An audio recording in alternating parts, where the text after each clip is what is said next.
Everyone అందరికీ నమస్తే. నేను మీ సింధుని. Welcome to our channel passion and fashion by Sindhu.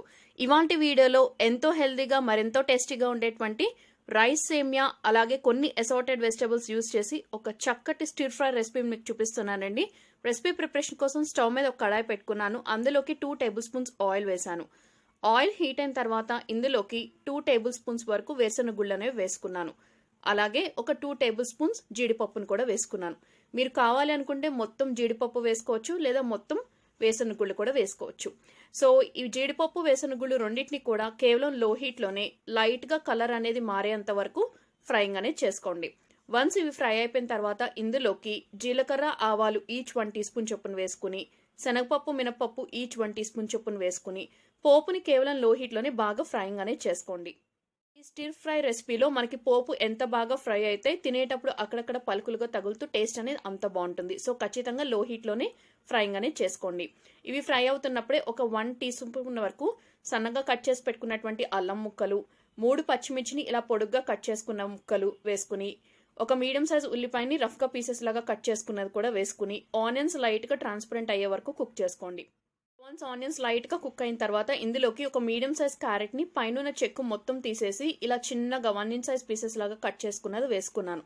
ఈ రెసిపీ ప్రిపరేషన్లో మీరు కావాలి అనుకుంటే బీన్స్ కూడా వేసుకోవచ్చండి. నేనైతే బీన్స్ యూజ్ చేయలేదు. సో క్యారెట్స్ ఉల్లిపాయలు అన్నీ కూడా బాగా కలుపుకుని ఒక 2 మినిట్స్ పాటు క్యారెట్ నుంచి పచ్చివాసన పోయే వరకు కుక్ చేసుకోండి. తర్వాత ఇందులోకి కొన్ని కరివేపాకులు అనేవి వేసుకోండి. నేను ఇక్కడ ఒక రెమ్మ కరివేపాకును వేసుకున్నాను. తర్వాత ఒక 2 teaspoons fresh green peas use చేశాను. మీరు కావాలి అనుకుంటే ఈ రెసిపీ ప్రిపరేషన్లో ఫ్రోజన్ గ్రీన్ పీస్ కూడా యూస్ చేసుకోవచ్చు. గ్రీన్ పీస్ ఒక 2 టీ స్పూన్స్ వేసుకున్నానండి. తర్వాత రుచికి సరిపడా సాల్ట్ అనేది వేసుకుని బాగా కలుపుకుని ఈ వెజిటేబుల్స్ మనకి సాఫ్ట్గా కుక్ అయ్యే వరకు కేవలం లో హీట్లోనే కుక్ చేసుకోండి. మీన్ వైల్ ఈ రెసిపీలో మనం యూస్ చేసే మెయిన్ ఇంగ్రీడియంట్ రైస్ సేమియా అని చెప్పాను కదా. మనకి రైస్ సేమియా అనేది ఇలా పెద్ద పెద్ద బంచెస్లో మనకి బయట షాప్స్లో అవైలబిలిటీలో ఉంటుందండి. సో ఈ ఒక బంచ్ అంటే ఒక ప్యాకెట్లో 3 to 4 బంచెస్ ఉంటాయి. మీరు తీసుకున్న ప్యాకెట్ సైజుని బట్టి నేను ఒక బిగ్ బంచ్ తీసుకున్నాను. ఒక గిన్నెలోకి ఒక 4 కప్స్ ఆఫ్ వాటర్ అనేది తీసుకుని గోరువెచ్చగా వేడి చేసుకోండి. సో గోరువెచ్చగా వేడైన ఈ వాటర్లోకి ఈ పెద్ద బంచ్ ఆఫ్ సేమియా అనేది వేసేస్తున్నాను. మనకి సేమియా అనేది వాటర్లో కంప్లీట్గా మునిగి అట్లీస్ట్ ఒక 10 నిమిషాలైనా నానాలి. నేను ముందే చెప్తున్నానండి, ఇది స్టిర్ ఫ్రై రెసిపీ. అంటే నార్మల్ మనకి సేమియా ఉప్మా లాగా బాగా సాఫ్ట్గా ఉండదు. నేను స్టిర్ ఫ్రై చేస్తున్నాను కాబట్టి ఇది రెసిపీ కంప్లీట్ అయ్యాక కూడా కొంచెం పలుకుగా అంటే క్రిస్పీగానే ఉంటుంది.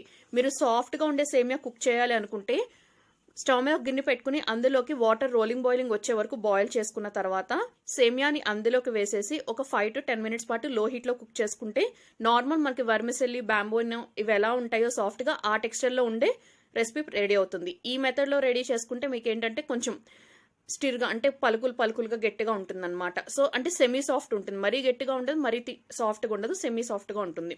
సో 10 నిమిషాలు నానిన తర్వాత ఎక్సెస్ వాటర్ మొత్తం వంపేసి ఈ నానిన సేమ్యాన్ని ఒక స్ట్రైనర్ హెల్ప్ పెట్టి డ్రైన్ ఆఫ్ చేసి ఎక్సెస్ వాటర్ ఏమన్నా ఉంటే ఓన్లీ పలుగ్గా ఉన్న ఈ సేమ్యాన్ని మాత్రం ఈ కుక్ అయిపోయిన వెజిటబుల్స్లోకి వేసేసి ఒకసారి బాగా కలుపుకోండి. బాగా కలుపుకున్న తర్వాత మాత్రమే ఫ్లేమ్ అనేది హైలోకి అడ్జస్ట్ చేసుకుని ఒక 3 to 4 మినిట్స్ పాటు ర్యాండమ్గా మిక్సింగ్ అనేది చేసుకుంటూ హై హీట్లో కుక్ చేసుకోండి. సో వీడియో క్లిప్లో చూపిస్తున్నట్టు కొంచెం ఫాస్ట్గా మీరు ఇలా చేసేయండి.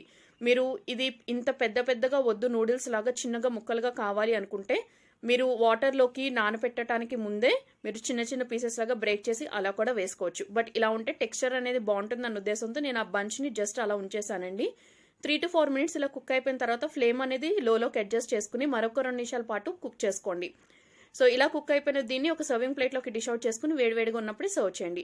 తప్పకుండా ట్రై చేయండి. ఫీడ్బ్యాక్ని కమెంట్ సెక్షన్లో షేర్ చేసుకోండి. రెసిపీ నచ్చితే ఫ్రెండ్స్ అండ్ రిలేటివ్స్ కూడా వీడియో లింక్ ఫార్వర్డ్ చేయండి. మరిన్ని interesting recipes and informative videos కోసం do subscribe to our channel passion and fashion by Sindhu. Thank you all very much for watching my video. Subscribe చేసుకున్న తర్వాత పక్కన ఉన్న bell icon కూడా activate